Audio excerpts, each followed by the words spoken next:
Abu Hamid Muhammad bin Muhammad Al-Ghazali was born in 1058 CE into a poor but deeply pious family.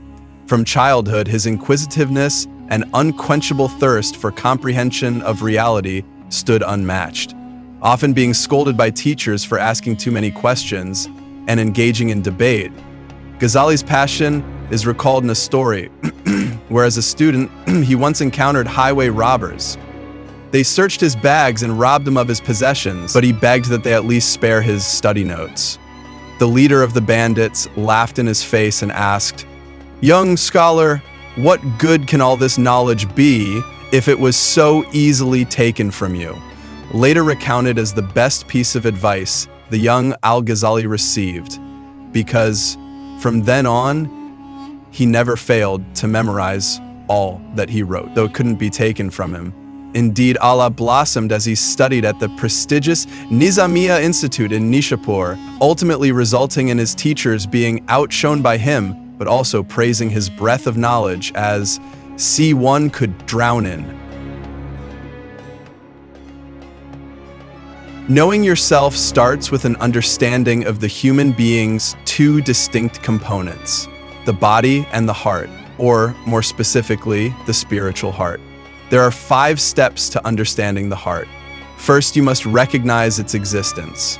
Next, know that the heart works to seek happiness through the knowledge of God. It acquires this knowledge through knowledge of God's creation. Next, know that the body is a kingdom, and within it, the limbs and organs are its workers. Appetite is the tax collector. Anger is the policeman. Intellect is the chief minister, and the heart is king. The body is in a constant spiritual struggle between being held captive by anger and appetite and using them as a mount and weapon to attain spiritual fulfillment. If the heart acts at the advice of the intellect and keeps anger and appetite under control, the path to happiness will be made accessible. But if the intellect becomes the prisoner of anger and appetite, the kingdom will become desolate and the heart will be destroyed. Know that appetite and anger were created to nourish and protect the body and are its servant. The senses were created for intelligence, gathering and to serve the intellect. The intellect was created as the lamp of the heart.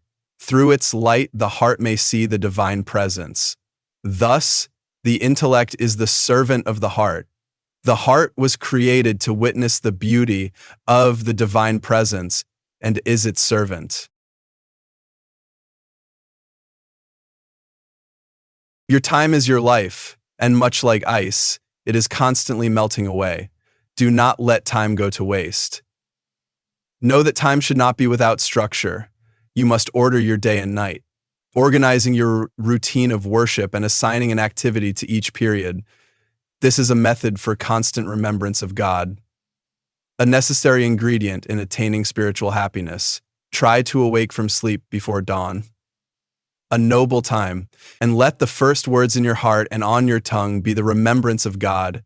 Purify your body and get dressed appropriately with the intention of obeying God. Pray in your home, then make your way to the mosque in tranquility and with the remembrance of God. Pray with the congregation, which is 27 times better than prayer alone. Do not fail to complete this profitable act, for if you are negligent, then what benefit is there for you in the pursuit of knowledge? After all, the fruit of knowledge is in acting upon it. Use your time until sunrise in 4 types of remembrance: supplication, glorification, recitation, and reflection. Reflect upon your mistakes and the nearness of your end, and carefully plan your day with the intention of obeying God. By the light of day, you should strive to occupy yourself with what benefits you in the hereafter. Use your time in one of 4 ways. The first is seeking useful knowledge. This is the best use of time and highest form of worship. Useful knowledge increases your God consciousness. If you are unable to acquire useful knowledge, use your time in extra prayers or one of the 4 types of remembrance mentioned before. The third use of time is to act in a way that will bring happiness to the hearts of believers, or make it easier for the righteous to accomplish good works, such as visiting the sick and feeding the poor. Finally, spending your time earning an honest living. To take care of yourself and your family is also a form of worship. However, beware of worldly greed, for it will ruin your religion.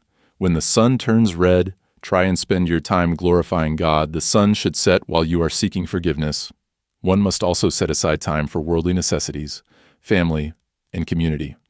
Before you sleep, review your knowledge. Do not end your day in entertainment, for actions are according to the last of them. Know that sleep is like death, and waking is like resurrection. Be ready to meet God by sleeping in a state of purity.